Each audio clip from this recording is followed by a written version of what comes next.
नमस्कार दोस्तों, साहित्यिक कहानियों के इस चैनल कहानियां जिंदगी की पर मैं शैली नारायण एक बार फिर आप सबका बहुत बहुत स्वागत करती हूँ।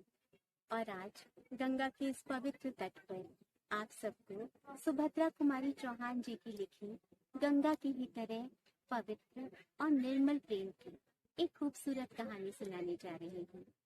कहानी का नाम है असमंजस। आइए सुनते हैं।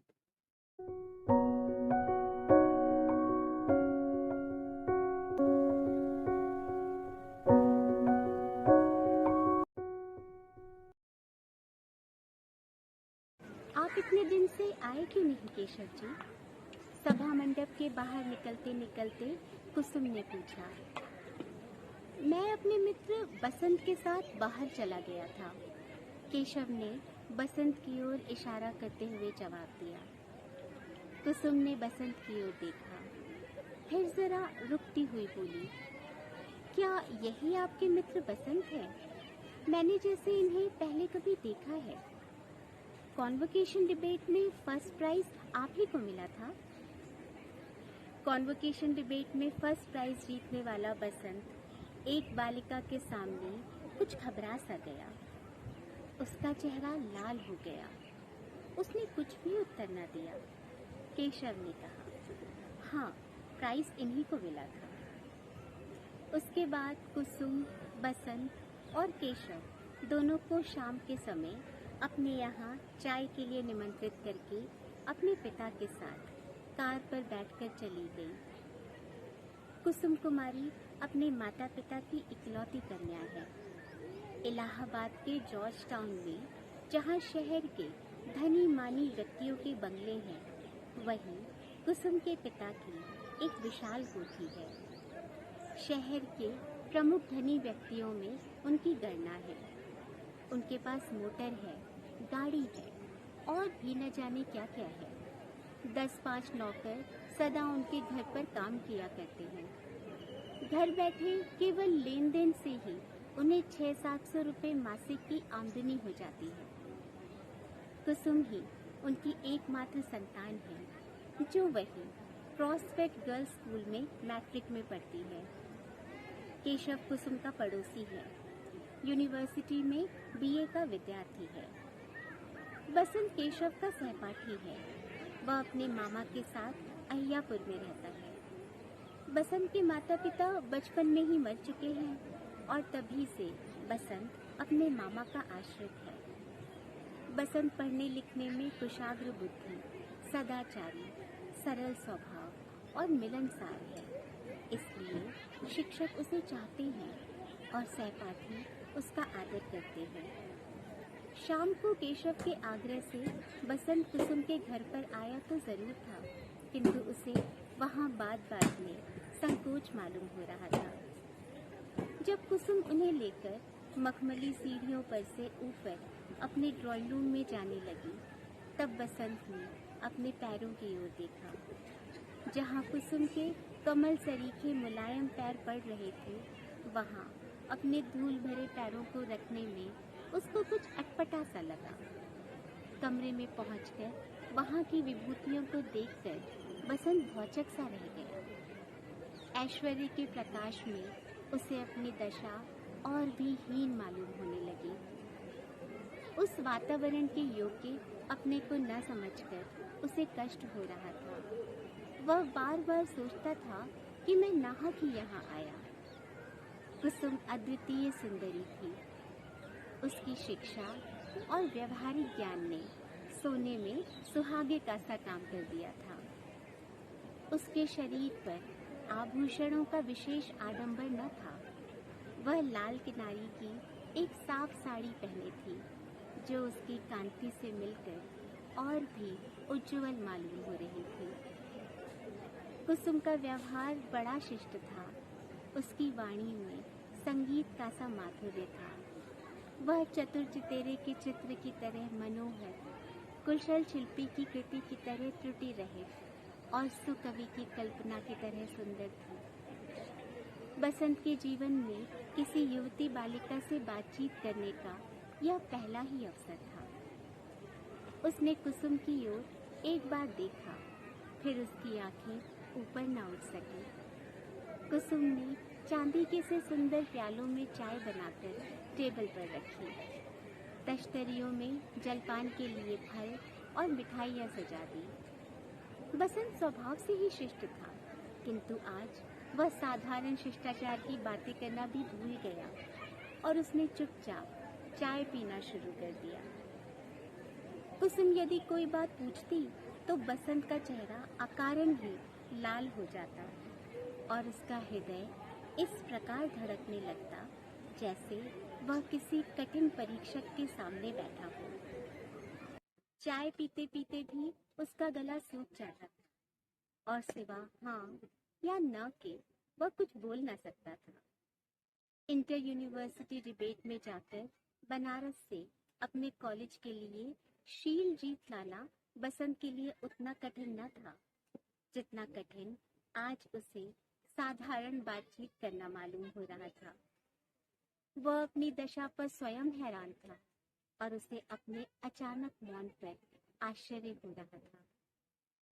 केशव के आग्रह पर जब कुसुम ने सितार पर यमन कल्याण बजाकर सुनाया तो बसंत ने कहा, आप तो संगीत में भी बड़ी प्रवीण हैं। यह सुनकर कुसुम ने जरा हंसकर कहा, आप तो मुझे बनाते हैं, अभी तो मुझे अच्छी तरह से बजाना भी नहीं आता। यह सुनकर बसंत का अपना वाक्य मूर्खतापूर्ण लगने लगा और उसे अपनी उक्ति में केवल व्यंग का ही आभास मालूम पड़ा। बसंत बहुत देर बाद बोला था और अब बोलने के बाद अपने को धिक्कार रहा था। बसंत जब वापस आया तो उसे कुछ याद आ रहा था कि जैसे कुसुम ने चलते समय उससे कभी कभी आते रहने का अनुरोध किया था, किंतु वह अकेला कुसुम के घर न जा सका और एक दिन फिर केशव के ही साथ गया। इसी प्रकार बसंत जब कई बार कुसुम के घर गया तो कुसुम ने देखा कि बसंत भी बातचीत कर सकता है। उसकी विद्वता और योग्यता पर तो कुसुम पहले से ही मुक्त थी। अब उसकी मर्यादित सीमा के अंदर बातचीत और व्यवहारिक ज्ञान को देखकर कुसुम की श्रद्धा और बढ़ गई। अन्य नवयुवकों की तरह बसंत में उच्छृंखलता और उद्दंडता न थी।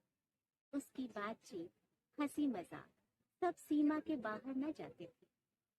कुसुम ने बसंत से अंग्रेजी पढ़ाने के लिए आग्रह किया, जिसे बसंत ने स्वीकार कर लिया और इस प्रकार धीरे धीरे कुसुम और बसंत की घनिष्ठता बढ़ने लगी। कुसुम से मिलने के पहले बसंत ने उसके विषय में जो धारणा बना रखी थी कि धनवान पिता की अकेली कन्या जरूर उद्धत स्वभाव की होगी, वह निर्मूल हो गई। अब उसे कुसुम के पास जाने की सदा इच्छा बनी रहती थी। सवेरे से ही वह शाम होने की बाट देखा करता। अपनी दशा पर उसे स्वयं आश्चर्य था। कुसुम मैट्रिक पास हो गई और बसंत बीए, किंतु दोनों ही ने आगे पढ़ना जारी रखा। बसंत अब भी कभी कभी कुसुम के घर आया करता था। एक दिन बसंत ने सुना कि कुसुम का विवाह मई के महीने में होने वाला है। बसंत समझ न सका कि यह सुनकर उसका चित्त अव्यवस्थित सा क्यों हो गया। उसने कभी स्वप्न भी न सोचा था कि कुसुम के साथ उसका भी कोई ऐसा संबंध हो सकता है। अपनी और कुसुम की आर्थिक स्थिति में जमीन आसमान का अंतर वह देखा करता था और कभी इस प्रकार की असंभव कल्पना को लाने के लिए उसे अपने ऊपर विश्वास था। कुसुम उसके लिए आकाश कुसुम थी। उसे छूने तक की कल्पना बेचारा बसंत कैसे करता। अदरक के व्यापारी को जहाज की खबर से क्या मतलब, और यदि जहाज की खबर सुनकर उसे सुख दुख हो तो आश्चर्य की बात ही है। बसंत यही सोच रहा था। बसंत कुसुम से दूर दूर रहने की सोचने लगा, किंतु जो ही शाम हुई वह अपने आप को रोक न सका। निकला तो वह टहलने, लेकिन टहलता हुआ कुसुम के घर जा पहुंचा। जब वह कुसुम के घर पहुंचा तो कुसुम वहां न थी। वह ड्राइंग रूम में बैठकर एक एल्बम के पन्ने उलटने लगा। उसकी दृष्टि एक चित्र पर जाकर एकाएक रुक गई। वह बड़ी देर तक उस चित्र को ध्यानपूर्वक देखता रहा। उसका सिर चित्र के ऊपर झुक गया और आंसू की दो बड़ी बड़ी बूंदें गिर पड़ी। बसंत जैसे सोते से जाग पड़ा।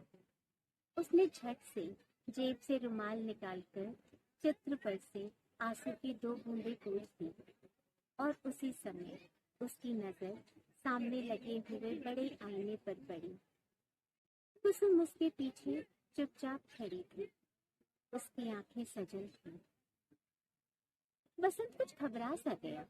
कुसुम पास की एक कुर्सी खींचकर बैठ गई। थोड़ी देर तक दोनों ही चुपचाप रहे। आखिर कुसुम ने ही कुछ देर बाद निस्तब्धता भंग करते हुए कहा, बसंत बाबू, अब तो बहुत देर हो चुकी है। बसंत ने कहा, जो कुछ हुआ ठीक ही हुआ है। इसके बाद मिल्टन की एक पोयम की कुछ पंक्तियां जो कुसुम न समझ सकती थी, बसंत ने उसे समझाई। बसंत अपने घर गया और कुसुम अपने पिता के साथ हवाखोरी के लिए। गर्मी की छुट्टी में बसंत को एक लाल लिफाफे में कुसुम की शादी का निमंत्रण पत्र मिला और कुछ दिन बाद उसने यह सुना कि कुसुम का विवाह एक धनी मानी जमींदार के यहाँ सकुशल हो गया। कुसुम का पढ़ना लिखना बंद हो गया और साथ ही बंद हो गया बसंत का उसके यहाँ का आना जाना। बसंत को अब मालूम हुआ कि उसका हृदय उससे छिप छिप कर कुसुम को कितना चाहने लगा था। कुसुम को अपनाने की लालसा भी उसके हृदय में दबी हुई थी। अपने हृदय के इस विश्लेषण पर बसंत को आश्चर्य हुआ। यह इच्छाएं कब उसके हृदय में आई, ऐसा उसे स्पष्ट भाव से स्मरण नहीं आया। उसे अपने ऊपर और अपनी बुद्धि पर विश्वास था, किंतु हृदय बुद्धि और तर्क को धोखा देकर मनुष्य को किस प्रकार असंभव कल्पना की ओर प्रेरित कर सकता है, बसंत ने आज जाना। उसने सोचा, यदि मैं सचमुच कुसुम को प्यार करता था तो मैंने कुसुम से यह कहा क्यों नहीं? यदि उसे अपनाने की इच्छा मेरे हृदय में थी तो उसे मैंने कभी प्रकट क्यों नहीं किया? वह अपने प्रश्नों पर आप ही निरुत्तर हो जाता था। फिर उसने बार बार यही सोचा कि उसने सदा से ही कुसुम को प्यार किया है और हृदय से प्यार किया। तब क्या कुसुम भी उसे प्यार करती थी? शायद हाँ या नहीं। बसंत कुछ निश्चय न कर सका, किंतु तर्क की शुष्क विवेचना में उस दिन की कुसुम की सजल आंखें डूबते हुए को तिनके के सहारे की तरह बसंत को मालूम हुई। बसंत एमए पास करने पर लाहौर कॉलेज में प्रोफेसर हो गया और साधारण स्थिति में अपने दिन काटने लगा। उसे प्रोफेसरी करते करते 4 साल हो गए, किंतु उसके जीवन में कोई विशेष परिवर्तन न हुआ। उसके मामा ने उसके विवाह के लिए 2-4 बार कहा भी, किंतु बसंत ने टाल दिया। माता पिता तो थे ही नहीं जो उसे बार बार विवाह के लिए बाध्य करते। मित्रों ने भी यदि कभी बसंत से इसकी चर्चा की तो बसंत ने बात सदा हंसी में उड़ा दी। अपनी इस लापरवाही का कारण वह खुद न समझ सकता। विवाह न करने की उसने कोई प्रतिज्ञा तो न कर रखी थी, किंतु न जाने क्यों उसका चित्त अव्यवस्थित था। विवाह की ओर उसका झुकाव नहीं सा था। इन 4 वर्षों में बसंत एक बार भी इलाहाबाद नहीं गई। बार बार इच्छा होते हुए भी वह वहां न जा सका। उसके मामा की बदली लखनऊ हो गई थी। अब इलाहाबाद जाता भी तो किसके यहाँ? अपने क्लास के विद्यार्थियों को टाटा नगर के कारखाने दिखलाकर जब बसंत लौट रहा था, उसे इलाहाबाद स्टेशन से जाना पड़ा। यहाँ एक दिन रुकने के प्रलोभन को वह न रोक सका। सामान स्टेशन पर छोड़कर पहले वह अपने पुराने साथियों से मिलने गए। एक दो को छोड़कर उसे और कोई न मिला। फिर वह जॉर्ज टाउन की ओर गए और उसके पैर अपने आप कुसुम के घर के पास जाकर ठिठक गए। दरवाजे पर वही पुराना चौकीदार बैठा, हाथ में तंबाकू मिल रहा था। बसंत को देखते ही वह उठकर खड़ा हो गया, बोला, बहुत दिन में आए भैया, और बिना बसंत के कहे ही अंदर खबर देने चला गया। बसंत जाकर उसी ड्राइंग रूम में बैठ गया, जहां वह बहुत बार कुसुम के शिक्षक के रूप में बैठ चुका था। इन 4 वर्षों में कुसुम और बसंत के बीच किसी प्रकार का कोई पत्र व्यवहार नहीं हुआ और न उन्हें एक दूसरे के विषय में कुछ मालूम। बसंत सोच रहा था कि इतने दिनों के बाद कुसुम न जाने किस भाव से मिलती है, कैसा स्वागत करती है, उसका आना उसे अच्छा भी लगता है या नहीं, कौन जाने। इतने ही में बिना किनारी की एक सफेद खादी की साड़ी पहने कुसुम ड्राइंग रूम में आई। बसंत ने बड़े ही नम्र भाव से उठकर अभिवादन किया। क्यों, क्या कुसुम को इतनी जल्दी भूल गए जो अपरिचित की तरह शिष्टाचार करते हो?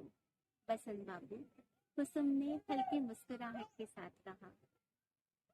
बसंत का ध्यान इस ओर न था। वह चकित दृष्टि से कुसुम के सादे पहनावे को देख रहा।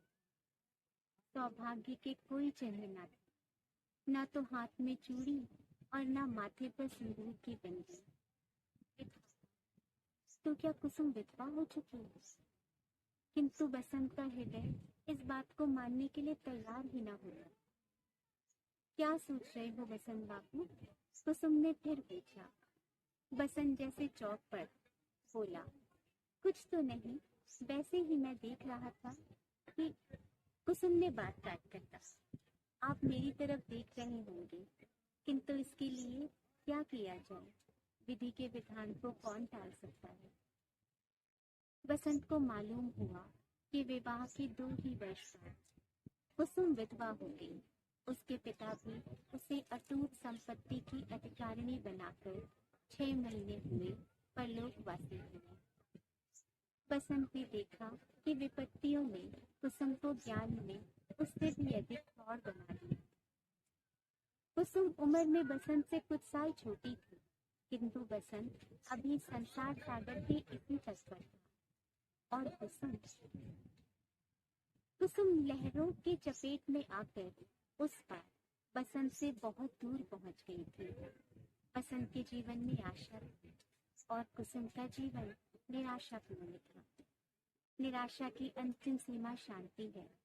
कुसुम उसी शांति का अनुभव कर रही थी। उस दिन बसंत फिर लौटकर वापस न जाता। कुसुम के अनुरोध से वह 2 दिन तक कुसुम का मेहमान रहा।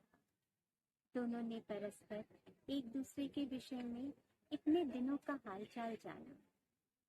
पत्र ना लिखने की शिकायत ना तो कुसुम को थी ना बसंत को। चलते समय कुसुम ने बसंत से आग्रह किया कि यदि किसी काम से उन्हें इस ओर आना हो तो इलाहाबाद में जरूर करें। कुसुम बसंत का हृदय उसकी आंखों में देख रही थी। उसे विश्वास था कि बसंत जरूर आएगा। बसंत का स्वास्थ्य दिनों दिन बिगड़ता ही गया। कोई खास बीमारी तो न थी, केवल 8-10 दिन तक मलेरिया ज्वर से पीड़ित रहने के बाद वह कमजोर होता गया। छुट्टी में जलवायु परिवर्तन के लिए बसंत मसूरी गया। प्रकृति के सुंदर दृश्य, यात्रियों की चहल पहल, बिजली की रोशनी, किसी भी बात से बसंत के चित्त को शांति न मिल सकी। वह सदा गंभीर और उदास रहा करता। कुसुम को वह जी से प्यार करता था। बसंत का स्वभाव और चरित्र अत्यंत उज्जवल और ऊंचा। फिर भी जब वह सोचता कि कुसुम के विवाह के समय, उसके सुख के समय उसकी आंखों में आंसू आए और कुसुम के विधवा होने पर उसके हृदय में आशा का संचार हुआ है, तब वह अपने विचारों पर स्वयं लज्जित होता और अपने को नीच समझकर धिक्कारता। बसंत बहुत दिनों तक मसूरी में न रह सका। देहरादून एक्सप्रेस से वह एक दिन इलाहाबाद जा पहुंचा। कुसुम के सद्व्यवहार से कुछ शांति मिली। कई दिनों से बसंत कुसुम को कुछ कहना चाहता, किंतु कहते समय उसे ऐसा मालूम होता जैसे कोई आकर उसकी जुबान पकड़ लेता। वह कुछ न कह सकता था। एक दिन बगीचे में कुसुम बसंत के साथ टहल रही थी। दोनों ही चुपचाप थे। बसंत ने निस्तब्धता भंग की। उसने पूछा, कुसुम, तुम अपना सारा जीवन इसी प्रकार तपस्विनी की तरह बिता दोगी? क्या करूं, ईश्वर की ऐसी ही इच्छा है, कुसुम ने शांति से उत्तर दिया। किंतु इस तपश्चर्या को सुख में परिवर्तित करने का क्या कोई मार्ग नहीं है? क्या मार्ग हो सकता है बसंत? तुम ही कहो ना, मेरी समझ में तो नहीं है। बसंत ने धड़कते हुए हृदय से कहा, पुनर्विवाह, जैसा कि तुम्हारी सखी मालती ने भी किया। कुसुम को एक धक्का सा लगा। उसका चेहरा लाल हो गया। उसने दृढ़ता से कहा, लेकिन बसंत बाबू, मुझसे तो यह कभी ना हो सकेगा। बसंत चुप हो गया। वह रह रहकर अपनी गलती पर पछता रहा था। बसंत ने साहस करके इस नाजुक विषय को छेड़ तो जरूर दिया था, किंतु वह डर रहा था कि कहीं कुसुम की नजर से वह नीचे ना गिर जाए। दोनों चुप थे। दोनों के दिमाग में एक प्रकार का तूफान सा उठ रहा था। टहलते टहलते कुसुम जैसे थक कर एक संगमरमर की बेंच पर बैठ गई। उसने बसंत से भी बैठ जाने का इशारा किया। उसने कहा, बसंत, मैं तुम्हें कितना चाहती हूँ, शायद तुम इसे अभी तक अच्छी तरह नहीं जान पाए हो। बसंत के हृदय में फिर आशा चमक उठी। वह ध्यानपूर्वक उत्सुकता के साथ कुसुम की बात सुनने लगा। कुसुम ने कहा, तुम भी मुझे पहले से चाहते थे, यह बात मुझसे छिपी न रह सकी। उस दिन ड्राइंग रूम में अपने आप ही प्रकट हो गई, लेकिन यह प्रकट हुई बहुत देर के बाद, जब उसके लिए कोई उपाय शेष न था। उसके बाद बसंत, इन लंबे 4 वर्षों की अवधि में भी मैं तुम्हें भूल नहीं सकी हूँ, जैसा कि तुम देख रहे हो। बसंत का हृदय जोर से धड़क रहा था। कुसुम ने फिर कहा, इतना सब होते हुए भी बसंत, मैंने निश्चय किया कि मैं कभी पुनः विवाह न करूंगी। अपने माता पिता और अपने स्वामी की स्मृति में कलंक न लगाऊंगी।